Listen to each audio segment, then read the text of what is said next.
ಹರೇ ಕೃಷ್ಣ. ಇವತ್ತಿನ ಕ್ಲಾಸಿಗೆ ಎಲ್ರಿಗೂ ಸ್ವಾಗತ. ಪ್ರಾರ್ಥನೆ ಮುಖಾಂತರ ಕ್ಲಾಸನ್ನು ನಾವು ಪ್ರಾರಂಭ ಮಾಡುವ. ನಮ ಓಂ ವಿಷ್ಣು ಪಾದಾಯ ಕೃಷ್ಣ ಪ್ರೇಷ್ಠಾಯ ಭೂತಲೆ ಶ್ರೀಮತೆ ಭಕ್ತಿ ವೇದಾಂತ ಸ್ವಾಮಿನ್ ಇತಿ ನಾಮಿನೆ. ನಮಸ್ತೆ ಸಾರಸ್ವತೆ ದೇವೆ ಗೌರವಾಣಿ ಪ್ರಚಾರಿಣೆ ನಿರ್ವಿಶೇಷ ಶೂನ್ಯವಾದಿ ಪಾಶ್ಚಾತ್ಯ ದೇಶತಾರಿಣೆ. ಜೈ ಶ್ರೀ ಕೃಷ್ಣ ಚೈತನ್ಯ ಪ್ರಭು ನಿತ್ಯಾನಂದ ಶ್ರೀ ಅದ್ವೈತ ಗದಾಧರ ಶ್ರೀವಾಸಾದಿ ಗೌರಭಕ್ತವೃಂದ. ಹರೇ ಕೃಷ್ಣ ಕೃಷ್ಣ ಕೃಷ್ಣ ಹರೇ ಹರೇ, ಹರೇ ರಾಮ ರಾಮ ರಾಮ ಹರೇ ಹರೇ.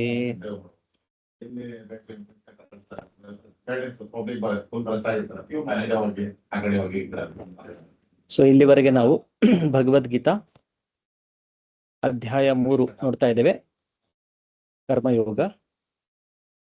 ಶ್ಲೋಕ ನಂಬರ್ 10ರವರೆಗೆ ನಾವು ಇಲ್ಲಿವರೆಗೆ ನೋಡಿದ್ದೇವೆ. ಇವತ್ತು ಶ್ಲೋಕ 11ರಿಂದ ನಾವು ಕ್ಲಾಸನ್ನು ಪ್ರಾರಂಭ ಮಾಡುವ. ಸೊ ಇನ್ಮೇಲೆ ಮಂಡೇ ಕ್ಲಾಸ್ ಇರುತ್ತೆ. ಫ್ರೈಡೇ, ಸ್ಯಾಟರ್ಡೆ, ಸಂಡೇ ಬೇರೆ ಬೇರೆ ಸರ್ವಿಸ್ಗಳಿರೋದ್ರಿಂದ ಕೆಲವೊಂದ್ಸಲ ಮಿಸ್ ಆಗ್ತಾ ಇದೆ. ಸೊ ಅದಕ್ಕಾಗಿ ರೆಗ್ಯುಲರ್ ಆಗಿ ಇದನ್ನ ಕಂಟಿನ್ಯೂ ಮಾಡಲಿಕ್ಕೆ ಇದನ್ನ ಮಂಡೇಗೆ ಶಿಫ್ಟ್ ಮಾಡಿದ್ದೇವೆ. ಸೊ ಇನ್ಮೇಲೆ ಪ್ರತಿ ಸೋಮವಾರನೇ ಈ ಕ್ಲಾಸ್ಗಳಿರುತ್ತೆ. ಸೊ 11ನೇ ಶ್ಲೋಕವನ್ನು ನಾವು ನೋಡುವ. ದೇವಾನ್ ಭಾವಯತ ಅನೇನ ತೇ ದೇವಾ ಭಾವಯಂತು ವಹ ಪರಸ್ಪರಂ ಭಾವಯಂತಹ ಶ್ರೇಯ ಪರಮವಾಪ್ಸ್ಯಥ. ಸೊ ಇಲ್ಲಿ ಇದಕ್ಕೂ ಹಿಂದಿನ ಶ್ಲೋಕದಲ್ಲಿ ನಾವು ನೋಡಿರೋದು ಕೃಷ್ಣ ಯಜ್ಞದ ಬಗ್ಗೆ ಹೇಳ್ತಾ ಇರೋದು. ಹೇಗೆ ಈ ಸೃಷ್ಟಿಯ ಪ್ರಾರಂಭದಲ್ಲಿ ದೇವತೆಗಳು ಮತ್ತೆ ಮನುಷ್ಯರ ಜೊತೆಗೆ ಯಜ್ಞಗಳನ್ನು ಕೂಡ ಭಗವಂತನು ಸೃಷ್ಟಿಸ್ತಾನೆ. ಆಮೇಲೆ ಆ ಯಜ್ಞದಿಂದ ಎಲ್ಲರೂ ಸುಖವಾಗಿ ಇರಬಹುದು ಅಂಥೇಳಿ ಈ ಹಿಂದಿನ ಶ್ಲೋಕದಲ್ಲಿ ನಾವು ನೋಡಿದ್ದೇವೆ. ಯಜ್ಞವನ್ನು ಮಾಡೋ ಮುಖಾಂತರ ಮನುಷ್ಯರು ಸುಖವಾಗಿ ಜೀವನವನ್ನು ನಡೆಸಬಹುದು, ಆಧ್ಯಾತ್ಮಿಕವಾಗಿಯೂ ಮತ್ತು ಭೌತಿಕವಾಗಿಯೂ ಕೂಡ.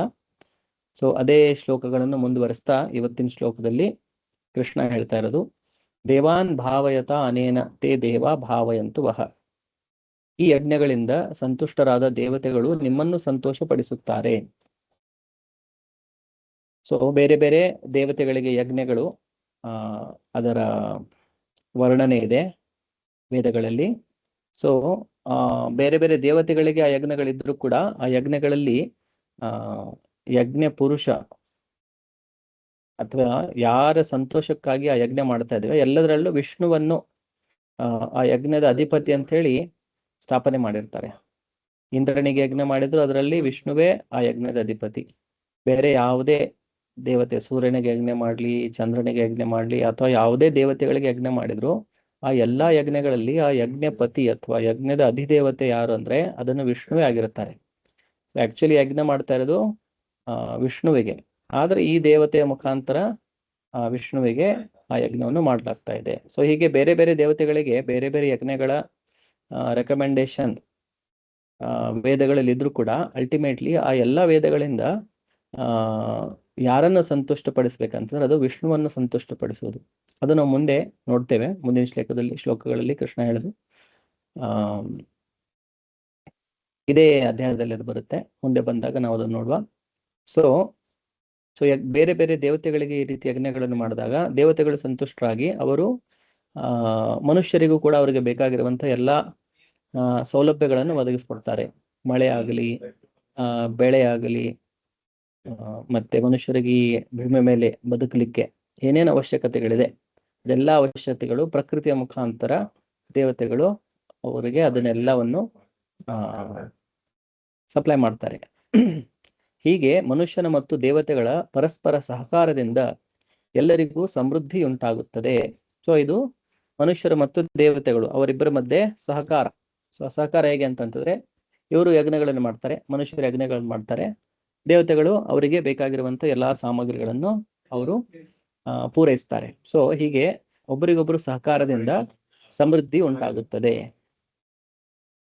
ಭಾವಾರ್ಥ: ದೇವತೆಗಳು ಐಹಿಕ ವ್ಯವಹಾರಗಳ ಆಡಳಿತವನ್ನು ನಿರ್ವಹಿಸಲು ಅಧಿಕಾರವನ್ನು ಪಡೆದವರು. ಸೊ ದೇವತೆಗಳು ಯಾರು ಅಂತಂತಂದ್ರೆ ಈ ಒಂದು ಸಂಸಾರದ, ಈ ಭೌತಿಕ ಸಂಸಾರ ಏನಿದೆ, ಈ ವಿಶ್ವ ಏನಿದೆ, ಈ ಬ್ರಹ್ಮಾಂಡ ಏನಿದೆ, ಅದರಲ್ಲಿ ನಡೆಯುವಂತ ಬೇರೆ ಬೇರೆ ವ್ಯವಹಾರಗಳು, ಅಲ್ಲಿ ಬೇಕಾಗಿರುವಂತಹ ಎಲ್ಲಾ ವ್ಯವಸ್ಥೆಗಳನ್ನು ಪೂರೈಸುವುದು ಅದರ ಆಡಳಿತವನ್ನು ನಿರ್ವಹಿಸಲಿಕ್ಕೆ ಇವರು ಬೇರೆ ಬೇರೆ ಅಧಿಕಾರಿಗಳು, ನೀರನ್ನು ಸಪ್ಲೈ ಮಾಡಲಿಕ್ಕೆ, ಗಾಳಿ ಸಪ್ಲೈ ಮಾಡಲಿಕ್ಕೆ, ಬೆಳಕು ಸಪ್ಲೈ ಮಾಡಲಿಕ್ಕೆ, ಧಾನ್ಯಗಳನ್ನು ಸಪ್ಲೈ ಮಾಡಲಿಕ್ಕೆ. ಸೊ ಈ ರೀತಿ ಪ್ರತಿಯೊಂದು ಅವಶ್ಯಕತೆಗಳು ಏನಿದೆ ಜೀವಿಗಳಿಗೆ ಅದೆಲ್ಲವನ್ನು ಸಪ್ಲೈ ಮಾಡುವಂತಹ ಅಧಿಕಾರಿಗಳು ದೇವತೆಗಳಂತಂತಂದ್ರೆ. ಉದಾಹರಣೆಗೆ ಈಗ ನಮಗೆ ಕಣ್ಣಿದೆ, ಆದ್ರೆ ಸೂರ್ಯನ ಬೆಳಕು ಇಲ್ಲದೆ ಇದ್ರೆ ನಾವು ಏನನ್ನು ನೋಡ್ಲಿಕ್ಕಾಗಲ್ಲ. ನಮ್ಮ ಕಣ್ಣಿದ್ರೂ ಕೂಡ ಬೆಳಕಿಲ್ಲದೆ ನಾವು ನೋಡ್ಲಿಕ್ಕಾಗಲ್ಲ. ಅಂದ್ರೆ ನಮ್ಮ ನೋಡುವಂತ ಏನು ಸಾಮರ್ಥ್ಯ ಇದೆ ಅದು ಬೆಳಕಿನ ಮೇಲೆ ಅವಲಂಬಿತವಾಗಿದೆ. ಅದೇ ರೀತಿ ನಾವು ಜೀವಂತವಾಗಿರ್ಬೇಕಂದ್ರೆ ಉಸಿರಾಡಬೇಕು. ಉಸಿರಾಡೋದು ಗಾಳಿ ಮೇಲೆ ಅವಲಂಬಿತವಾಗಿದೆ. ಸೊ ಶುದ್ಧ ಗಾಳಿ ಇದ್ರೆ ಮಾತ್ರ ನಾವು ಉಸಿರಾಡಬಹುದು, ನಾವು ಜೀವಂತ ಉಳಿಯಬಹುದು. ಅಲ್ಲಿ ನಮಗೆ ಆಹಾರದ ಅವಶ್ಯಕತೆ ಇದೆ. ಸೊ ಈ ಭೌತಿಕ ಸಂಸಾರದಲ್ಲಿ ಇದು ಬೇಸಿಕ್ ನೆಸೆಸಿಟೀಸ್ ಆಯ್ತು. ಇದಾದ್ಮೇಲೆ ಮತ್ತೆ ಎಷ್ಟೋ ನಮಗೆ ಅವಶ್ಯಕತೆಗಳಿರುತ್ತೆ. ಸೊ ಇದೆಲ್ಲ ಅವಶ್ಯಕತೆಗಳನ್ನು ಪೂರೈಸುವಂತಹ ಜವಾಬ್ದಾರಿಯನ್ನು ಬೇರೆ ಬೇರೆ ದೇವತೆಗಳಿಗೆ ಕೊಟ್ಟಿರ್ತಾರೆ. ಸೊ ಹೇಗೆ ಉದಾಹರಣೆಗೆ ನಾವು ನೋಡ್ಬೋದು, ಒಂದು ರಾಜ್ಯದಲ್ಲಿ ಅಥವಾ ಒಂದು ದೇಶದಲ್ಲಿ ಎಲೆಕ್ಟ್ರಿಸಿಟಿ ಡಿಪಾರ್ಟ್ಮೆಂಟ್ ಇರುತ್ತೆ, ವಾಟರ್ ಡಿಪಾರ್ಟ್ಮೆಂಟ್ ಇರುತ್ತೆ, ಆಮೇಲೆ ಗೌರ್ಮೆಂಟ್ ಹಾಸ್ಪಿಟಲ್ಸ್ಗಳಿರುತ್ತೆ, ರೋಡ್ ಮಾಡ್ಲಿಕ್ಕೂ ಒಂದು ಡಿಪಾರ್ಟ್ಮೆಂಟ್ ಇರುತ್ತೆ. ಸೊ ಅದೆಲ್ಲ ಡಿಪಾರ್ಟ್ಮೆಂಟ್ಗಳು ಎದಕ್ಕಿದೆ? ಯಾಕಂದ್ರೆ ಆ ದೇಶದಲ್ಲಿರುವಂತಹ ಎಲ್ಲಾ ಪ್ರಜೆಗಳಿಗೆ ಒಂದು ಸೌಲಭ್ಯವನ್ನು ಒದಗಿಸಿಕೊಡ್ಬೇಕು. ಸೊ ಹಾಗಾಗಿ ಅಲ್ಲಿ ಆಡಳಿತದಲ್ಲಿ ಅಲ್ಲಿರೋರು ಯಾರು? ಅವರು ನಮ್ಮ ತರ ಒಬ್ಬ ಮನುಷ್ಯರೇ. ಸೊ ಈ ದೇವತೆಗಳು ಕೂಡ ಅವರು ನಮ್ಮ ತರಾನೇ, ಆದ್ರೆ ಅವರಿಗೆ ಆ ಅಧಿಕಾರದಿಂದಾಗಿ, ಆ ಸ್ಥಾನದಿಂದಾಗಿ ಕೆಲವೊಂದು ಶಕ್ತಿಗಳನ್ನು ಭಗವಂತ ಕೊಟ್ಟಿರ್ತಾನೆ. ಹೇಗೆ ಒಬ್ಬ ಅಧಿಕಾರಿ ಆಗಿದ್ರೆ ಅವನಿಗೆ ಎಷ್ಟೋ ಶಕ್ತಿಗಳಿರುತ್ತೆ, ಟ್ಯಾಕ್ಸ್ ಕಲೆಕ್ಟ್ ಮಾಡುವಂತವರು, ಸೊ ಬೇರೆ ಬೇರೆ ಅಧಿಕಾರಿಗಳಿದ್ದಾರೆ. ಸೊ ಎಲ್ರಿಗೂ ಆ ಅಧಿಕಾರದಿಂದಾಗಿ ಅಥವಾ ಆ ಹುದ್ದೆಯಿಂದಾಗಿ ಅವರಿಗೆ ಅದೇ ಆದಂತ ಒಂದು ಕೆಲವೊಂದು ಸೌಲಭ್ಯಗಳು ಮತ್ತು ಕೆಲವಷ್ಟು ಅಧಿಕಾರಗಳು ಕೂಡ ಸಿಕ್ಕಿರುತ್ತೆ. ಸೊ ಆ ವ್ಯಕ್ತಿ ಅಲ್ಲಿ ಹೇಗೆ ಕೂತ್ಕೊಂಡಿದ್ದಾನೆ? ಸುಮ್ಮನೆ ಯಾರಿಗಾದ್ರಲ್ಲೂ ಕುಂಡಿಸಿರ್ತಾರ? ಇಲ್ಲ, ಅವನೇನೋ ಒಂದು ಎಕ್ಸಾಮ್ ಪಾಸ್ ಆಗಿದ್ದಾನೆ, ಅವನಲ್ಲಿ ಅರ್ಹತೆ ಇದೆ ಅಂತ ವ್ಯಕ್ತಿಯನ್ನು ಆ ಸ್ಥಾನದಲ್ಲಿ ಕುಂಡಿಸಿರ್ತಾರೆ. ಅದೇ ರೀತಿ ದೇವತೆಗಳು ಕೂಡ ತುಂಬಾ ಪುಣ್ಯ ಕರ್ಮವನ್ನು ಮಾಡಿರುವಂತಹ ಆತ್ಮಗಳು, ಅವರು ಸ್ವರ್ಗಲೋಕದಲ್ಲಿ ಜನ್ಮ ತೆಗೆದುಕೊಂಡು ಅದರಲ್ಲೂ ತುಂಬಾ ಪುಣ್ಯ ಮಾಡಿರುವವರು, ಅವರು ಬೇರೆ ಬೇರೆ ಈ ಸೂರ್ಯ, ಚಂದ್ರ, ಇಂದ್ರ ಹೀಗೆ ಬೇರೆ ಬೇರೆ ಏನು ಸ್ಥಾನಗಳಿದೆ ಅದಕ್ಕೆ ಸ್ಥಾನಕ್ಕೆ ಕೆಲವು ಸಮಯದವರೆಗೆ ಅವರು ಆ ಅಧಿಕಾರವನ್ನು ಪಡೆದುಕೊಳ್ಳಬಹುದು. ಉದಾಹರಣೆಗೆ ಇಂದ್ರ ಅಂಥೇಳಿ ಯಾರಾದ್ರೂ 100 ಅಶ್ವಮೇಧ ಯಜ್ಞ ಮಾಡಿದ್ರೆ ಅವರು ಇಂದ್ರ ಆಗ್ಲಿಕ್ಕೆ ಅರ್ಹರಾಗ್ತಾರೆ ಅಂತೇಳಿ ಶಾಸ್ತ್ರಗಳಲ್ಲಿ ಹೇಳಿದೆ. ಸೊ ಯಾರಾದ್ರೂ 100 ಅಶ್ವಮೇಧ ಯಜ್ಞಗಳನ್ನು ಮಾಡಿದ್ರೆ ಅವರು ಮುಂದಿನ ಜನ್ಮದಲ್ಲಿ ಅವರು ಇಂದ್ರ ಆಗ್ಬಿಡ್ತಾರೆ. ಅಥವಾ ಆ ಕರೆಂಟ್ ಇಂದ್ರ ಯಾರಿದ್ದಾರೆ ಅವರ ಇದು ಮುಗಿದ ಮೇಲೆ, ಅವರ ಅವಧಿ ಮುಗಿದ ಮೇಲೆ ನೆಕ್ಸ್ಟ್ ಇಂದ್ರ ಅವರಾಗುವಂತ ಸಾಧ್ಯತೆ ಇರುತ್ತೆ. ಸೊ ಹಾಗಾಗಿ ನಾವು ಶಾಸ್ತ್ರಗಳಲ್ಲಿ ನೋಡ್ತೇವೆ, ಯಾರಾದ್ರೂ ತುಂಬಾ ತಪಸ್ ಮಾಡಿದ್ರೆ, ತುಂಬಾ ಯಜ್ಞಗಳನ್ನು ಮಾಡ್ತಾ ಇದ್ರೆ ಇಂದ್ರ ಅದನ್ನು ಭಗ್ನ ಮಾಡ್ಲಿಕ್ಕೆ ಪ್ರಯತ್ನ ಪಡ್ತಿರ್ತಾನೆ. ಯಾಕಂದ್ರೆ ಅವರಿಗೆ ಇಂದ್ರನಿಗೆ ಕಾಂಪಿಟೇಷನ್ ಕೊಟ್ಟಂಗೆ ಆಗ್ತಾ ಇರುತ್ತೆ ಅವರು. ಸೊ ಅದಕ್ಕೆ ಇಂದ್ರ ಯಾವಾಗ್ಲೂ ನನ್ನ ಸ್ಥಾನಕ್ಕೆ ಮತ್ತೆ ಏನ್ ಬಂದ್ಬಿಡ್ತಾರೋ, ನನಗಿಂತ ಹೆಚ್ಚು ಶಕ್ತಿಶಾಲಿ ಆಗ್ಬಿಡ್ತಾರೋ ಆ ಭಯದಿಂದ ಅವರು ಇಂದ್ರ ಏನ್ ಮಾಡ್ತಿರ್ತಾನೆ, ಯಾರಾದ್ರೂ ತುಂಬಾ ತಪಸ್ ಮಾಡ್ತಾ ಇದ್ರೆ, ತುಂಬಾ ಯಜ್ಞಗಳನ್ನು ಮಾಡ್ತಾ ಇದ್ರೆ ಅವಾಗ ಅವನು ವಿಘ್ನಗಳನ್ನು ಹಾಕ್ಲಿಕ್ಕೂ ಪ್ರಯತ್ನ ಪಡ್ತಾನೆ. ಅಪ್ಸರೆಗಳನ್ನು ಕಳಿಸೋದು ಅಥವಾ ಏನೋ ತಾನೇ ಕೆಲವೊಂದ್ಸಲ ಮಾರುವೇಷದಲ್ಲಿ ಬಂದು ಆ ಯಜ್ಞವನ್ನು ಆಗದೆ ಇರೋ ಹಾಗೆ ನೋಡ್ಕೊಳ್ಳೋದು. ಸೊ ಇದೆಲ್ಲ ನಮಗೆ ಭಾಗವತಂದಲ್ಲೂ ವರ್ಣನೆ ಬರುತ್ತೆ, ಬೇರೆ ಶಾಸ್ತ್ರಗಳಲ್ಲೂ ಇದರ ವರ್ಣನೆ ಬರುತ್ತೆ. ಸೊ ಈ ದೇವತೆಗಳು ಕೇವಲ ಇವರು ಆ ವ್ಯವಹಾರವನ್ನು ನೋಡ್ಲಿಕ್ಕೆ ಅಲ್ಲಿ ಅವರಿಗೆ ಅಪಾಯಿಂಟ್ ಮಾಡಿರುವಂತ ಅಧಿಕಾರಿಗಳು ಮಾತ್ರ. ಅವರು ಭಗವಂತನ ರೀತಿಯಾಗಿ ಅವರು ಸರ್ವಶಕ್ತಿಮಾನ್ ಮತ್ತೆ ಸರ್ವ ಸ್ವತಂತ್ರ ಅಲ್ಲ. ಅವರ ಸಮಯ ಮುಗಿದ್ಮೇಲೆ ಅವರು ಆ ಸ್ಥಾನ ಬಿಟ್ಟು ಹೋಗ್ಬೇಕು. ಭಗವದ್ಗೀತೆಯಲ್ಲೂ ಕೃಷ್ಣ ಹೇಳ್ತಾರೆ, ಕ್ಷೀಣೆ ಪುಣ್ಯ ವಿಶಂತಿ ಮರ್ತ್ಯ ಲೋಕಂ. ಪುಣ್ಯ ಕ್ಷೀಣವಾದಾಗ ಮತ್ತೆ ಮರ್ತ್ಯ ಲೋಕದಲ್ಲಿ ಅವರು ಪ್ರವೇಶ ಮಾಡ್ತಾರಂತೆ, ಮತ್ತೆ ಪುಣ್ಯ ಅರ್ಜನೆ ಮಾಡ್ಲಿಕ್ಕೆ. ಹೀಗೆ ಪ್ರತಿಯೊಬ್ಬ ಜೀವಿಯ ದೇಹ ಮತ್ತು ಆತ್ಮಗಳ ಪೋಷಣೆಗಾಗಿ ವಾಯು, ಬೆಳಕು, ನೀರು ಮತ್ತಿತರ ಎಲ್ಲ ವರಗಳನ್ನು ಒದಗಿಸುವ ಹೊಣೆಯನ್ನು ದೇವತೆಗಳಿಗೆ ವಹಿಸಿದೆ. ಸೊ ಒಬ್ಬ ಜೀವಿಯ ದೇಹ ಮತ್ತು ಆತ್ಮದ ಪೋಷಣೆಗೆ ಏನೇನು ಬೇಕು ಅದನ್ನೆಲ್ಲವನ್ನು ಒದಗಿಸುವಂತಹ ಏನು ಹೊಣೆಗಾರಿಕೆ ಏನಿದೆ ಅದನ್ನು ದೇವತೆಗಳಿಗೆ ವಹಿಸಲಾಗಿದೆ. ಅವರು ದೇವೋತ್ತಮ ಪರಮ ಪುರುಷನ ಶರೀರದ ವಿವಿಧ ಭಾಗಗಳಲ್ಲಿ ಅಸಂಖ್ಯ ಸಹಾಯಕರಾಗಿದ್ದಾರೆ. ಸೊ ಇಡೀ ವಿಶ್ವವನ್ನು ನಾವು ಒಂದು ಶರೀರದ ರೂಪದಲ್ಲಿ ನೋಡಿದ್ರೆ, ವಿಶ್ವ ರೂಪದಲ್ಲಿ ನೋಡಿದರೆ ಸೊ ಈ ಬೇರೆ ಬೇರೆ ದೇವತೆಗಳು ಆ ವಿಶ್ವರೂಪದ ಬೇರೆ ಬೇರೆ ಭಾಗಗಳು ಇದ್ದ ಹಾಗೆ ಅವರು ಭಗವಂತನನ್ನು ಈ ವಿಶ್ವದ ಎಲ್ಲ ಆಡಳಿತವನ್ನು ನಡೆಸಲಿಕ್ಕೆ ಸಹಾಯಕರಾಗಿ ಕೆಲಸ ಮಾಡ್ತಾ ಇದ್ದಾರೆ. ಸೊ ಭಗವಂತನಿಗೆ ಈ ತರ ಸಹಾಯಕರ ಅವಶ್ಯಕತೆ ಇದೆಯಾ, ಅದನ್ನು ಕೂಡ ನಾವು ಆಲೋಚನೆ ಮಾಡಬೇಕು. ಭಗವಂತ ಸರ್ವಶಕ್ತಿಶಾಲಿ. ಸೊ ಭಗವಂತನಿಗೂ ಏನೋ ಒಂದು ಕೆಲಸ ಆಗ್ಬೇಕಾದ್ರೆ ಅವನಿಗೂ ಸಹಾಯಕರು ಬೇಕಾ? ಅವ್ರು ಇಲ್ದೇ ಇದ್ರೆ ಅವ್ನ ಕೆಲಸ ನಡೆಯಲ್ವಾ? ಸೊ ಅದು ಕೂಡ ಸತ್ಯ ಅಲ್ಲ. ಏನು ಇಲ್ಲದೆ ಕೃಷ್ಣ ಸ್ವತಃ ಎಲ್ಲವನ್ನು ನಡೆಸ್ಬೋದು. ಆದ್ರೆ ಕೆಲವೊಬ್ಬರಿಗೆ ಆ ರೀತಿ ಆಸೆಗಳಿರುತ್ತೆ. ನನಗಂತ ಸ್ಥಾನ ಬೇಕು, ಇಂಥ ಸ್ಥಾನ ಬೇಕು, ಅಷ್ಟು ಸೌಲಭ್ಯಗಳು ಬೇಕು, ನಾನು ಇಷ್ಟು ಸುಖಗಳನ್ನು ಅನುಭವಿಸಬೇಕು, ಸ್ವರ್ಗದಲ್ಲಿರಬೇಕು, ಇಂದ್ರನಾಗಬೇಕು, ಚಂದ್ರನಾಗಬೇಕು, ಬೇರೆ ಬೇರೆ ದೇವತೆಯಾಗಿ ನಾನು ಇರಬೇಕು. ಆ ರೀತಿ ಯಾರು ಆಸೆ ಇರುತ್ತೆ, ಮತ್ತೆ ಆ ಆಸೆಯಿಂದ ಯಾರು ಭಗವಂತನನ್ನ ಪೂಜಿಸಿರ್ತಾರೆ ಅವರನ್ನು ಕಾಮಭಕ್ತರು ಅಂತೇಳಿ ಹೇಳ್ತಾರೆ. ಕಾಮಭಕ್ತರು ಅಂತಂತಂದ್ರೆ ಏನೋ ಒಂದು ಆಸೆ ಇಟ್ಕೊಂಡು ಭಗವಂತನ ಸೇವೆಯನ್ನು ಮಾಡೋದು. ಸೊ ಅಂತಹವರು ಯಾರು ತುಂಬಾ ಪುಣ್ಯವಂತರಾಗಿರ್ತಾರೆ ಅವರಿಗೆ ಅವರ ಆಸೆಯನ್ನು ಪೂರೈಸಲಿಕ್ಕೆ ಕೃಷ್ಣ ಅವರಿಗೆ ಇದೊಂದು ಫೆಸಿಲಿಟಿ ಮಾಡಿ ಕೊಟ್ಟಿರ್ತಾರೆ. ಓಕೆ, ನಿಮ್ಗೆ ನೀವು ದೇವತೆಗಳಾಗಿ, ನೀವು ಚಂದ್ರ ಆಗಿ, ನೀವು ಇಂದ್ರನಾಗಿ, ನೀವು ಬೇರೆ ಬೇರೆ ವರುಣ ಆಗಿ, ಸೊ ಅವರ ಆಸೆಗಳನ್ನು ಪೂರೈಸಲಿಕ್ಕೆ ಕೃಷ್ಣ ಒಂದು ಸಿಸ್ಟಮ್ ಕ್ರಿಯೇಟ್ ಮಾಡಿ ಅವರಿಗೆ ಆ ಸ್ಥಾನವನ್ನು ಕೊಟ್ಟಿರ್ತಾನೆ. ಅವ್ರು ಯಾರು ಇಲ್ಲದೆ ಇದ್ರು ಕೂಡ ಕೃಷ್ಣ ಇಂಡಿಪೆಂಡೆಂಟ್ ಆಗಿ ಇಡೀ ವಿಶ್ವವನ್ನು ಪಾಲನೆ ಮಾಡಬಹುದು. ಸೊ ಈ ದೇವತೆಗಳ ಸಂತೋಷ ಮತ್ತು ಅಸಂತೋಷಗಳು ಮನುಷ್ಯನು ಯಜ್ಞಗಳನ್ನು ನಡೆಸುವುದನ್ನೇ ಅವಲಂಬಿಸಿವೆ. ಸೊ ಈ ದೇವತೆಗಳು ಅವರು ತಮ್ಮ ಶಕ್ತಿ ಅವರಿಗೆ ಎಲ್ಲಿಂದ ಬರುತ್ತೆ? ಈ ಯಜ್ಞಗಳು ಮಾಡೋ ಮುಖಾಂತರ ಅವರಿಗೆ ಶಕ್ತಿ ಬರುತ್ತೆ. ಅವರ ಸಂತೋಷ ಮತ್ತು ಅಸಂತೋಷ ಈ ಭೂಲೋಕದಲ್ಲಿ ಆಗುವಂತ ಯಜ್ಞಗಳ ಮೇಲೆ ಅದು ನಿರ್ಭರವಾಗಿದೆ. ಕೆಲವು ಯಜ್ಞಗಳ ಉದ್ದೇಶ ನಿರ್ದಿಷ್ಟ ದೇವತೆಗಳನ್ನು ಪ್ರಸನ್ನಗೊಳಿಸುವುದು. ಕೆಲವು ಯಜ್ಞಗಳಲ್ಲಿ ಒಬ್ಬ ನಿರ್ದಿಷ್ಟ ದೇವತೆಗಾಗಿ ಅಂತೇಳಿ ಯಜ್ಞವನ್ನು ಮಾಡಿರ್ತಾರೆ. ಆದ್ರೆ ಎಲ್ಲ ಯಜ್ಞಗಳಲ್ಲಿ ಮುಖ್ಯ ಭೋಕ್ತಾರ ಎಂದು ಶ್ರೀ ವಿಷ್ಣುವನ್ನು ಪೂಜಿಸಲಾಗುತ್ತದೆ.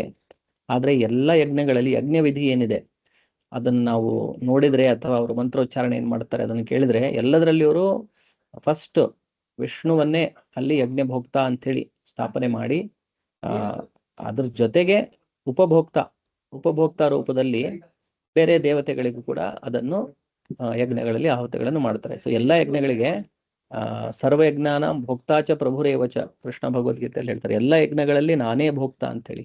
ಪ್ರಥಮ ಭೋಕ್ತ ಅಥವಾ ಮುಖ್ಯ ಭೋಕ್ತ ಅದು ವಿಷ್ಣುವೇ. ಸೊ ವಿಷ್ಣುವಿಗಾಗಿ ಅದನ್ನು ಯಜ್ಞ ಮಾಡ್ತಾ ಇದ್ರೆ ಈ ಮುಖಾಂತರ, ಈ ದೇವತೆ ಮುಖಾಂತರ ಆಗ್ತಾ ಇದೆ. ಉದಾಹರಣೆಗೆ ನಾವು ಗೌರ್ಮೆಂಟಿಗೆ ಟ್ಯಾಕ್ಸ್ ಕಟ್ತೇವೆ. ಬೇರೆ ಬೇರೆ ಡಿಪಾರ್ಟ್ಮೆಂಟ್ಗಳಿದೆ. ಎಲೆಕ್ಟ್ರಿಸಿಟಿ ಡಿಪಾರ್ಟ್ಮೆಂಟ್ ಇದೆ, ರೆವಿನ್ಯೂ ಡಿಪಾರ್ಟ್ಮೆಂಟ್ ಇದೆ. ಮನೆಗೆ ನಾವು ಇಯರ್ಲಿ ಪ್ರಾಪರ್ಟಿ ಟ್ಯಾಕ್ಸ್ ಕಟ್ತೇವೆ, ಆಮೇಲೆ GST ಅಂತೇಳಿ ಕಟ್ತೇವೆ, ಇನ್ಕಮ್ ಟ್ಯಾಕ್ಸ್ ಅಂತೇಳಿ ಕಟ್ತೇವೆ. ಬೇರೆ ಬೇರೆ ರೀತಿಯಲ್ಲಿ ಬೇರೆ ಬೇರೆ ಡಿಪಾರ್ಟ್ಮೆಂಟ್ಗಳ ಮುಖಾಂತರ ನಾವು ಟ್ಯಾಕ್ಸ್ ಕಟ್ತಾ ಇರ್ತೇವೆ. ಆದ್ರೆ ಎಲ್ಲ ಹೋಗೋದು ಎಲ್ಲಿ? ಒಂದು ಖಜಾನೆಗೆ ಹೋಗುತ್ತೆ. ಅದೇನು ರಾಜ್ಯದ ಖಜಾನೆ ಇರುತ್ತೆ, ಎಲ್ಲ ಹೋಗೋದು ಆ ಒಂದು ಖಜಾನೆಗೆ ಮಾತ್ರ. ಸೊ ಆಕ್ಚುಲಿ ನಾವು ಪೇ ಮಾಡ್ತಾ ಇರೋದು ಯಾರಿಗೆ? ನಾವು ರಾಜ್ಯಕ್ಕೆ ಪೇ ಮಾಡ್ತಾ ಇದ್ದೇವೆ. ಆದ್ರೆ ಬೇರೆ ಬೇರೆ ಡಿಪಾರ್ಟ್ಮೆಂಟ್ ಮುಖಾಂತರ ಅದನ್ನು ಕೊಡ್ತಾ ಇರ್ತೇವೆ. ಸೊ ಅದೇ ರೀತಿ ಈ ಬೇರೆ ಬೇರೆ ಯಜ್ಞಗಳಲ್ಲಿ ಕೆಲವೊಮ್ಮೆ ಇದು ಈ ನಿರ್ದಿಷ್ಟ ದೇವತೆಗೆ ಅಂತೇಳಿ ಇದ್ರೂ ಕೂಡ ಅಲ್ಟಿಮೇಟ್ಲಿ ಅದರ ಮುಖ್ಯ ಭೋಕ್ತ ಅನ್ನೋದು ವಿಷ್ಣು ಮಾತ್ರ. ಭಗವದ್ಗೀತೆಯಲ್ಲಿ ಎಲ್ಲ ಬಗೆಗಳ ಯಜ್ಞಗಳ ಮುಖ್ಯ ಭೋಕ್ತಾರನು ಶ್ರೀಕೃಷ್ಣ ಎಂದು ಹೇಳಿದೆ. ಭೋಕ್ತಾರಂ ಯಜ್ಞ ತಪಸಾಂ. ಇನ್ನೊಂದು ಕಡೆ ಕೃಷ್ಣ ಅದನ್ನು ಮುಂದೆ ಹೇಳ್ತಾರೆ, ಭೋಕ್ತಾರಂ ಯಜ್ಞ ತಪಸಾಂ, ಎಲ್ಲ ಯಜ್ಞ ಮತ್ತು ತಪಸ್ಸುಗಳ ಭೋಕ್ತನು ನಾನೇ ಅಂತೇಳಿ. ಆದುದರಿಂದ ಯಜ್ಞಪತಿಯ ಕಟ್ಟಕಡೆಯ ಸಂತೃಪ್ತಿಯೇ ಎಲ್ಲ ಯಜ್ಞಗಳ ಮುಖ್ಯ ಗುರಿ. ಸೊ ಈ ಎಲ್ಲ ಯಜ್ಞಗಳ ಮುಖ್ಯ ಗುರಿ ಅಂತಂತಂದ್ರೆ ಯಜ್ಞಪತಿಯಾಗಿರುವಂತಹ ಕೃಷ್ಣನ ಸಂತೃಪ್ತಿ, ಅದೇ ಈ ಯಜ್ಞಗಳ ಗುರಿ. ಹೊರನೋಟಕ್ಕೆ ಅದು ಇದಕ್ಕೆ ಬೇಕು ಅದಕ್ಕೆ ಬೇಕಂತೇಳಿ ಒಬ್ಬ ವ್ಯಕ್ತಿ ಮಾಡಿದ್ರು, ಬಟ್ ವೇದಗಳಲ್ಲಿ ಕೊಟ್ಟಿರುವಂತಹ ನಿರ್ದೇಶಗಳ ಪ್ರಕಾರ ಈ ಎಲ್ಲ ಯಜ್ಞಗಳಿಂದ ನಾವು ಸಂತೃಪ್ತಿ ಪಡಿಸ್ಬೇಕಾಗಿರೋದು ಅದು ಕೃಷ್ಣನನ್ನು ಮಾತ್ರ. ಈ ಯಜ್ಞಗಳನ್ನು ಪರಿಪೂರ್ಣ ರೀತಿಯಲ್ಲಿ ನಡೆಸಿದಾಗ ಸಹಜವಾಗಿ ಬೇರೆ ಬೇರೆ ವಿಭಾಗಗಳನ್ನು ವಹಿಸಿಕೊಂಡಿರುವ ದೇವತೆಗಳು ಸಂತುಷ್ಟರಾಗುತ್ತಾರೆ ಮತ್ತು ನೈಸರ್ಗಿಕ ಉತ್ಪನ್ನಗಳನ್ನು ಒದಗಿಸುವುದರಲ್ಲಿ ಅಭಾವಕ್ಕೆ ಎಡೆ ಇರುವುದಿಲ್ಲ. ಸೊ ಈ ಯಜ್ಞಗಳನ್ನು ಇದು ವೇದಗಳಲ್ಲಿ ಹೇಳಿರುವಂತಹ ಏನು ಯಜ್ಞಗಳಿದೆ ಅದನ್ನು ಒಂದು ಪರಿಪೂರ್ಣ ರೀತಿಯಲ್ಲಿ ಪರ್ಫೆಕ್ಟ್ ಆಗಿ ಮಾಡಿದಾಗ, ಹೇಗೆ ನಾವು ಗಿಡದ ಮೂಲಕ್ಕೆ ನೀರು ಹಾಕಿದ್ರೆ ಅದರದ್ದೆಲ್ಲ ಬೇರೆ ಬೇರೆ ಭಾಗಗಳು ಕೂಡ ಅಲ್ಲಿ ನೀರು ಹೋಗುತ್ತೆ, ಅದಕ್ಕೆ ಪೋಷಣೆ ಆಗುತ್ತೆ. ಸೊ ಆ ರೀತಿ ಈ ಯಜ್ಞಗಳನ್ನು ನಾವು ಪರಿಪೂರ್ಣವಾಗಿ ಭಗವಂತನ ತೃಪ್ತಿಯ ಸಲುವಾಗಿ ಅದನ್ನು ಮಾಡಿದರೆ ಅದರಿಂದಾಗಿ ಬೇರೆ ಬೇರೆ ದೇವತೆಗಳು ಅವರು ಕೂಡ ಸಂತುಷ್ಟರಾಗುತ್ತಾರೆ. ಮತ್ತೆ ಅವರು ಅದಕ್ಕೆ ಪ್ರತಿಯಾಗಿ ಎಲ್ಲಾ ರೀತಿಯ ಏನು ನೈಸರ್ಗಿಕ ಉತ್ಪನ್ನಗಳಿದೆ ಅದನ್ನೆಲ್ಲ ಒದಗಿಸುವುದರಲ್ಲಿ ಅವರು ಯಾವುದೇ ಅಭಾವವನ್ನು ಮಾಡುವುದಿಲ್ಲ. ಸೊ ಯಜ್ಞಗಳನ್ನು ನಡೆಸುವುದರಿಂದ ಹಲವು ಉಪಪ್ರಯೋಜನಗಳುಂಟು. ಸೊ ಈ ರೀತಿಯಾಗಿ ಯಜ್ಞ ಮಾಡೋದ್ರಿಂದ ತುಂಬಾ ಪ್ರಯೋಜನಗಳಿದೆ, ಉಪಪ್ರಯೋಜನಗಳು ಕೂಡ ಇದೆ. ಅದು ಕಡೆಗೆ ಭವಬಂಧನದಿಂದ ಮುಕ್ತಿಗೆ ಕರೆಯುತ್ತದೆ. ಸೊ ಒಂದು ಕಡೆಯ ಇದರ ಒಂದು ಉಪಯೋಗ ಏನಂತಂತಂದ್ರೆ, ಪ್ರಯೋಜನ ಏನಂತಂತಂದ್ರೆ, ಯಜ್ಞಗಳನ್ನು ಮಾಡ್ತಾ ಮಾಡ್ತಾ ಆ ವ್ಯಕ್ತಿಯ ಚೇತನೆ ಶುದ್ಧವಾಗುತ್ತಾ ಹೋಗುತ್ತೆ. ಯಾಕಂದ್ರೆ ಶಾಸ್ತ್ರಗಳ ಪ್ರಕಾರ ವ್ಯಕ್ತಿ ನಡೀತಾ ಇದ್ದಾನೆ, ವೇದಗಳಲ್ಲಿ ಏನ್ ಹೇಳ್ತಾರೆ ಅದನ್ನು ಪಾಲನೆ ಮಾಡ್ತಾ ಇದ್ದಾನೆ. ಆ ಪಾಲನೆ ಮಾಡೋದ್ರಿಂದನೇ ಭಗವಂತನನ್ನು ಸಂತೃಪ್ತಿಪಡಿಸ್ಲಿಕ್ಕೆ ಅವನು ಪ್ರಯತ್ನ ಪಡ್ತಾ ಇದ್ದಾನೆ. ಆ ಕಾರ್ಯದಿಂದ ಕ್ರಮೇಣವಾಗಿ ಅವನ ಚೇತನೆ ಏನಿದೆ ಅದು ಶುದ್ಧವಾಗ್ತಾ ಬರುತ್ತೆ. ಸೊ ಕೊನೆಗೆ ಅವನು ಭವಬಂಧನದಿಂದ ಕೂಡ ಮುಕ್ತಿಯನ್ನು ಹೊಂದುವಂತಹ ಅವಕಾಶ ಇರುತ್ತೆ. ಯಜ್ಞಗಳನ್ನು ನಡೆಸುವುದರಿಂದ ಎಲ್ಲ ಕರ್ಮಗಳು ಪರಿಶುದ್ಧವಾಗುತ್ತವೆ. ಮತ್ತು ನಾವು ಮಾಡ್ತಾ ಇರುವಂತಹ ಎಲ್ಲಾ ಕರ್ಮಗಳು ಯಜ್ಞ ಮಾಡೋದ್ರಿಂದ ಆ ಕರ್ಮ ಕೂಡ ಪರಿಶುದ್ಧವಾಗುತ್ತೆ. ಯಾಕಂದ್ರೆ ನಾವು ಏನೇನೋ ಕೆಲಸ ಮಾಡ್ತಿರ್ತೇವೆ, ಬೇರೆ ಬೇರೆ ಎಲ್ಲೋ ಕೆಲಸ ಮಾಡ್ತಿರ್ತೇವೆ. ಸೊ ನಾವು ಮಾಡ್ತಾ ಇರೋ ಕೆಲಸದಿಂದ ಯಾರೋ ಒಬ್ರು ಏನೋ ಒಂದು ಮ್ಯಾನುಫ್ಯಾಕ್ಚರ್ ಮಾಡ್ತಿರ್ತಾರೆ, ಏನೋ ಸಾಫ್ಟ್ವೇರ್ ಅಲ್ಲಿ ಕೆಲಸ ಮಾಡ್ತಿರ್ತಾರೆ, ಅಥವಾ ಬ್ಯಾಂಕಲ್ಲಿ ಕೆಲಸ ಮಾಡ್ತಿರ್ತಾರೆ. ಸೊ ನಾವು ಮಾಡ್ತಾ ಇರೋ ಏನು ಕೆಲಸ ಇದೆ ಅದರಿಂದ ಏನು ಪ್ರಾಡಕ್ಟ್ ಆಗ್ತಾ ಇದೆ, ಏನೋ ಫ್ಯಾಕ್ಟ್ರಿಯಲ್ಲಿ ಏನೋ ನಾವು ಪ್ರೊಡ್ಯೂಸ್ ಮಾಡ್ತಾ ಇದ್ದೇವೆ, ಅದು ಯಾರ ಕೈಯಲ್ಲಿ ಹೋಗುತ್ತೆ, ಅದರಿಂದ ಅವ್ರನ್ನ ಹೇಗೆ ಬಳಸ್ತಾರೆ, ಅದರಿಂದ ಏನು ಪಾಪಕರ್ಮ ಆಗುತ್ತಾ, ಅದೆಲ್ಲ ನಮ್ಗೆ ಏನು ಗೊತ್ತೇ ಇರಲ್ಲ. ಅದು ಹೇಗೆ ಎಷ್ಟು ಕಾಂಪ್ಲಿಕೇಟೆಡ್ ಇರುತ್ತೆ ಅಂತಂದ್ರೆ, ನಾನೇನೋ ಒಂದು ಸಾಫ್ಟ್ವೇರ್ ಬರೀತಾ ಇರ್ತೇನೆ, ಅಥವಾ ಏನೋ ಒಂದು ಇಂಜಿನ್ ಪಾರ್ಟ್ ಮೇಲೆ ವರ್ಕ್ ಮಾಡ್ತಾ ಇರ್ತೇನೆ ಏನೋ ಮ್ಯಾನುಫ್ಯಾಕ್ಚರಿಂಗ್ ಅಲ್ಲಿ. ಆ ಪಾರ್ಟ್ ಅನ್ನ ಯಾವುದೋ ಒಂದು ವಿಮಾನದಲ್ಲಿ ಯೂಸ್ ಮಾಡ್ತಾರೆ, ಆ ವಿಮಾನ ತಗೊಂಡು ಹೋಗಿ ಎಲ್ಲೋ ಯುದ್ಧದಲ್ಲಿ ಬಾಂಬ್ ಹಾಕ್ಲಿಕ್ಕೆ ಯೂಸ್ ಮಾಡ್ತಾರೆ. ಸೊ ನಾವು ಮಾಡ್ತಾ ಇರುವಂತ ಕೆಲಸಗಳು ಅದರಿಂದ ಎಷ್ಟು ಪಾಪ ಕೃತ್ಯಗಳು ಆಗ್ತಾ ಇರುತ್ತೆ ಅದು ನಮ್ಗೆ ಗೊತ್ತಿರಲ್ಲ. ಮತ್ತೆ ನಾವು ಮಾಡಿರುವಂತ ಎಲ್ಲಾ ಕೆಲಸಗಳಲ್ಲಿ ಏನೋ ಒಂದು ಕಲುಷಿತವಾದದ್ದು ಇದ್ದೇ ಇರುತ್ತೆ, ಏನೋ ದೋಷ ಇದ್ದೇ ಇರುತ್ತೆ. ಸೊ ಈ ನಾವು ಮಾಡ್ತಾ ಇರುವ ಕರ್ಮದಿಂದ ನಾವು ನಮ್ಮನ್ನು ಮುಕ್ತಗೊಳಿಸಬೇಕು ಅಂತಂತಂದ್ರೆ, ಅದರ ಫಲದಿಂದ ನಾವು ಮುಕ್ತರಾಗ್ಬೇಕಂತಂತಂದ್ರೆ ಈ ಕರ್ಮದ ಏನು ಫಲ ನಮಗೆ ಸಿಗುತ್ತೆ ಅದರಲ್ಲಿ ಸ್ವಲ್ಪ ಭಾಗವನ್ನು ನಾವು ಈ ಯಜ್ಞಕ್ಕಾಗಿ ಬಳಸಬೇಕು. ಯಜ್ಞ ಅಂತಂದ್ರೆ ಭಗವಂತನ ತೃಪ್ತಿಗೊಳಿಸ್ಲಿಕ್ಕೆ ಬಳಸಬೇಕು.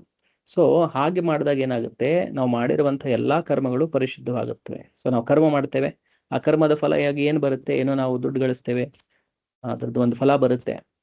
ಸೊ ಏನಿದೆ ಅದರ ಒಂದು ಭಾಗವನ್ನು ನಾವು ಭಗವಂತನ ಸೇವೆಗಾಗಿ ಬಳಸಬೇಕು. ಹಾಗೆ ಮಾಡದೇ ಇದ್ರೆ ಏನಾಗುತ್ತೆ, ನಾವು ಮಾಡಿರುವಂತ ಕರ್ಮದಲ್ಲಿ ಏನೋ ದೋಷಗಳಿದ್ರೆ, ಪಾಪ ಆಗಿದ್ದಿದ್ರೆ ಅದರಿಂದ ಡೈರೆಕ್ಟ್ ಆಗಿ ಅಂತೂ ನಾವು ಪಾಪಕೃತ್ಯಗಳನ್ನು ಮಾಡಲೇಬಾರ್ದು. ಆದ್ರೆ ಇಂಡೈರೆಕ್ಟ್ ಆಗಿ ಕೂಡ ನಾವು ಮಾಡಿರುವಂತ ಕರ್ಮದಿಂದ ಏನೋ ಮುಂದೆ ಪಾಪಗಳಾಗುವಂತದ್ದು ಸಾಧ್ಯತೆಗಳಿದ್ರೆ ಅಥವಾ ಪಾಪಗಳಾಗಿದ್ದಿದ್ರೆ ಅದನ್ನ ನಾವು ನೋಡ್ಲಿಕ್ಕೆ ಆಗಲ್ಲ, ಎಷ್ಟು ಕಾಂಪ್ಲಿಕೇಟೆಡ್ ಇರುತ್ತೆ ಸಿಸ್ಟಮ್. ಸೊ ಹಾಗಾಗಿ ಆ ಕರ್ಮ ಫಲವನ್ನು ತೆಗೆದುಕೊಂಡು ನಾವು ಸ್ವಲ್ಪ ಭಾಗವನ್ನು ಭಗವಂತನ ಸೇವೆಗಾಗಿ ಬಳಸಿದ್ರೆ ಅವಾಗ ನಮ್ಮ ಇಡೀ ಕರ್ಮ ಏನಾಗುತ್ತೆ, ಶುದ್ಧವಾಗುತ್ತೆ. ವೇದಗಳಲ್ಲಿ ಹೇಳಿರುವಂತೆ ಆಹಾರ ಶುದ್ಧ ಸತ್ವಶುದ್ಧಿ, ಸತ್ವಶುದ್ಧೋ ಧ್ರುವ ಸ್ಮೃತಿ, ಸ್ಮೃತಿರ್ಲಂಭೆ ಸರ್ವಗ್ರಂಥಿನಾಂ ವಿಪ್ರಮೋಕ್ಷ. ಆಮೇಲೆ ಇನ್ನೊಂದು ಪ್ರಕಾರದ ಯಜ್ಞ ಏನಂತಂತಂದ್ರೆ ಭಗವಂತನಿಗೆ ನೈವೇದ್ಯವನ್ನು ಮಾಡೋದು. ನಾವು ಏನೇ ತಿಂತೇವೆ ಅದನ್ನು ಭಗವಂತನಿಗೆ ಅರ್ಪಣೆ ಮಾಡೋದು, ಅದು ಕೂಡ ಒಂದು ಯಜ್ಞ. ಆಮೇಲೆ ಆ ರೀತಿ ಏನು ಯಜ್ಞ ಮಾಡ್ತೇವೆ, ಆಮೇಲೆ ಅದು ಪ್ರಸಾದದ ರೂಪದಲ್ಲಿ ನಾವು ಏನು ಯಜ್ಞಶಿಷ್ಟ ಅದನ್ನು ನಾವು ಸ್ವೀಕರಿಸ್ತೇವೆ. ಸೊ ಅದು ಶುದ್ಧವಾಗಿರುವಂತ ಆಹಾರವಾಗಿರುತ್ತೆ, ಅಥವಾ ಅದು ಸಾತ್ವಿಕ, ಅದಕ್ಕಿಂತನೂ ಮೇಲೆ, ಅದು ಸಾತ್ವಿಕ ಆಹಾರಕ್ಕಿಂತನೂ ಮೇಲೆ. ಯಾಕಂದ್ರೆ ಭಗವಂತನಿಗೆ ನಾವು ಏನೇ ಒಂದು ಅರ್ಪಣೆಯನ್ನು ಮಾಡ್ಬೇಕಂದ್ರೆ ಅದು ಸತ್ವಗುಣದಲ್ಲಿ ಇರೋದು ಒಂದನ್ನೇ ನಾವು ಅರ್ಪಣೆ ಮಾಡ್ಬೋದು, ಕೃಷ್ಣನಿಗೆ, ವಿಷ್ಣುವಿಗೆ. ಸೊ ಸತ್ವಗುಣ ಅಂತಂತಂದ್ರೆ ಅಲ್ಲಿ ಮಾಂಸಾಹಾರ ಈ ರೀತಿ ಯಾವುದೇ ಪದಾರ್ಥಗಳನ್ನು ಬಳಸುವಾಗಿಲ್ಲ. ಅದೇ ರೀತಿ ಇದು ಈರುಳ್ಳಿ ಆಗಲಿ, ಬೆಳ್ಳುಳ್ಳಿ ಆಗಲಿ, ಈ ತಾಮಸಿಕವಾದಂತಹ ಯಾವುದೇ ಪದಾರ್ಥಗಳನ್ನು ಕೂಡ ನಾವು ಬಳಸೋ ಹಾಗಿಲ್ಲ ಭಗವಂತನಿಗೆ ನೈವೇದ್ಯ ಮಾಡ್ಬೇಕಂತಂದ್ರೆ. ಸೊ ಭಗವಂತನಿಗೆ ನೈವೇದ್ಯ ಮಾಡುವುದು ಅದು ಕೂಡ ಒಂದು ಯಜ್ಞ. ಆಮೇಲೆ ಆ ರೀತಿ ಯಾವಾಗ ನಾವು ಭಗವಂತನಿಗೆ ನೈವೇದ್ಯ ಮಾಡಿ ಯಜ್ಞದ ರೀತಿಯಲ್ಲಿ ನಾವು ಆ ಪ್ರಸಾದವನ್ನು ಸ್ವೀಕರಿಸಿದಾಗ ಅದು ಶುದ್ಧ ಆಹಾರವಾಗಿರುತ್ತೆ, ಪರಿಶುದ್ಧವಾದಂಥ ಆಹಾರವಾಗಿರುತ್ತೆ. ಸೊ ಈ ರೀತಿಯಾದಂತಹ ಪ್ರಸಾದ ಸೇವನೆ ಮಾಡಿದಾಗ ನಮ್ಮ ಸತ್ವ ಶುದ್ಧಿ ಆಗುತ್ತೆ, ನಮ್ಮ ಅಸ್ತಿತ್ವದ ಶುದ್ಧಿ ಆಗುತ್ತೆ. ಸತ್ವಶುದ್ಧೋ ಧ್ರುವ ಸ್ಮೃತಿ. ಸೊ ನಮ್ಮ ಅಸ್ತಿತ್ವದ ಶುದ್ಧಿ ಆದಾಗ ನಮ್ಮ ಬುದ್ಧಿ ಕೂಡ ನಮ್ಮ ಮೆಮೊರಿ ಏನಿದೆ ಅದು ಕೂಡ ಶುದ್ಧವಾಗುತ್ತೆ. ಸ್ಮೃತಿರ್ಲಂಭೆ ಸರ್ವಗಂಥೀನಾಂ ವಿಪ್ರಮೋಕ್ಷ. ಸೊ ನಮ್ಮ ಮೆದುಳಿನಲ್ಲಿರುವಂತಹ ಈ ಕೋಶಗಳು ಕೂಡ ಅವು ಕೂಡ ಶುದ್ಧವಾಗುತ್ತವೆ ಪ್ರಸಾದದ ಸೇವನೆಯಿಂದ. ಸೊ ಆವಾಗ ನಾವು ಭಗವಂತನನ್ನು ಅರ್ಥ ಮಾಡಿಕೊಳ್ಳುವುದು ಇನ್ನೂ ಸುಲಭವಾಗುತ್ತೆ. ಸೊ ಯಾರು ಈ ಯಜ್ಞಶಿಷ್ಟವನ್ನು ಸ್ವೀಕರಿಸೋದಿಲ್ವೋ, ಅಂದ್ರೆ ಪ್ರಸಾದವನ್ನು ತಿನ್ನೋದಿಲ್ವೋ, ಅವರಿಗೆ ಭಗವಂತನನ್ನು ಅರ್ಥ ಮಾಡಿಕೊಳ್ಳುವಂತ ಬುದ್ಧಿ ಕೂಡ ಬೆಳೆಯಲ್ಲ. ಅದಕ್ಕೆ ಇದು ಪ್ರಸಾದ ಸೇವನೆ ಮಾಡೋದು ತುಂಬಾ ಇಂಪಾರ್ಟೆಂಟ್. ಆಕ್ಚುಲಿ ಯಾರು ಭಕ್ತರಾಗಿರ್ತಾರೆ ಅವರು ಪ್ರಸಾದ ಬಿಟ್ರೆ ಮತ್ತೆ ಏನು ತಿನ್ನಲ್ಲ. ಏನೇ ತಿನ್ಬೇಕಿದ್ರು ಅದನ್ನ ಭಗವಂತನಿಗೆ ಅರ್ಪಣೆ ಮಾಡಿನೇ ತಿಂತಾರೆ. ಇನ್ನೊಂದು ಕಾರಣ ಏನಂತಂತಂದ್ರೆ, ಈಗ ನಾವು ವೆಜಿಟೇರಿಯನ್ ಆಗಿದ್ರು ಕೂಡ, ಸಸ್ಯಾಹಾರಿಗಳಾಗಿದ್ರು ಕೂಡ ಅದರಲ್ಲೂ ಕೂಡ ಒಂದು ಜೀವಿಯ ಹಿಂಸೆ ಆಗೇ ಆಗಿರುತ್ತೆ. ನಾವೇನೋ ಧಾನ್ಯಗಳಾಗಲಿ ಅಥವಾ ಏನೇ ಸೊಪ್ಪು ಅಥವಾ ತರಕಾರಿಗಳಾಗಲಿ ಅದನ್ನು ನಾವು ತಿಂದ್ರು ಕೂಡ ಅದರಲ್ಲೂ ಕೂಡ ಒಂದು ಆತ್ಮ ಇರುತ್ತೆ. ಸೊ ಆ ಒಂದು ಜೀವಿಯನ್ನು ಕೊಂದುಬಿಟ್ಟೆ ಈ ಸಸ್ಯಾಹಾರವನ್ನು ಕೂಡ ನಾವು ತಯಾರು ಮಾಡಿರ್ತೇವೆ. ಸೊ ಅದನ್ನು ಭಗವಂತನಿಗೆ ಅರ್ಪಣೆ ಮಾಡದೆ ನಾವು ತಿಂದ್ರೆ ಅವಾಗ ಆ ಜೀವಿಯನ್ನು ಕೊಂದಂತಹ ಪಾಪ ಕೂಡ ನಮಗೆ ಬರುತ್ತೆ. ಮತ್ತೆ ಇನ್ನೊಂದು ಕನ್ಸಿಡರೇಷನ್ ನಾವು ವಿಚಾರ ಮಾಡ್ಬೇಕಾಗಿದ್ದು ಏನಂತಂತಂದ್ರೆ, ಈ ಸಸ್ಯಾಹಾರ ಅದನ್ನು ಕೂಡ ನಾವು ಉತ್ಪಾದನೆ ಮಾಡ್ಬೇಕಾದ್ರೆ, ನಾವು ನೆಲದಲ್ಲಿ ಅಗ್ರಿಕಲ್ಚರ್ ಮಾಡ್ಬೇಕಾದ್ರೆ, ವ್ಯವಸಾಯ ಮಾಡ್ಬೇಕಾದ್ರೆ ನೆಲವನ್ನು ಉಳ್ತೇವೆ, ಅಲ್ಲಿ ಎಷ್ಟೋ ಜೀವಿಗಳ ಪ್ರಾಣ ಹೋಗಿರುತ್ತೆ. ಆಮೇಲೆ ಅದಕ್ಕೆ ಈಗೆಲ್ಲ ಪೆಸ್ಟಿಸೈಡ್ಸ್ ಅಂತೇಳಿ ಹಾಕ್ತಾರೆ. ಕ್ರಿಮಿಕೀಟಗಳು ಬರದೇ ಇರೋ ತರ ಅದನ್ನ ಸಾಯಿಸ್ಲಿಕ್ಕೆ ಪೆಸ್ಟಿಸೈಡ್ಸ್ ಹಾಕಿರ್ತಾರೆ.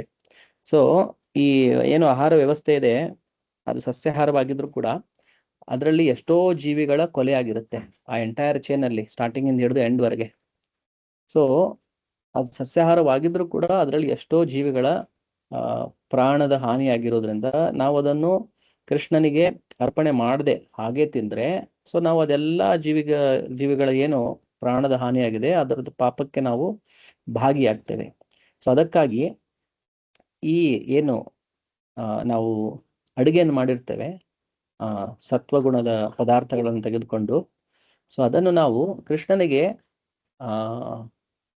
ಅರ್ಪಣೆ ಮಾಡಿದ್ರೆ, ನೈವೇದ್ಯವಾಗಿಟ್ಟು ಕೃಷ್ಣನಿಗೆ ಅರ್ಪಣೆ ಮಾಡಿದ್ರೆ ಅವಾಗೇನಾಗುತ್ತೆ, ಆ ಎಲ್ಲಾ ಜೀವಿಗಳನ್ನು ಏನು ಅದರ ಜೀವದ ಹಾನಿಯಾಗಿದೆ ನಾವು ಅದಕ್ಕೆ ರೆಸ್ಪಾನ್ಸಿಬಲ್, ಜವಾಬ್ದಾರರಾಗಿರೋದಿಲ್ಲ.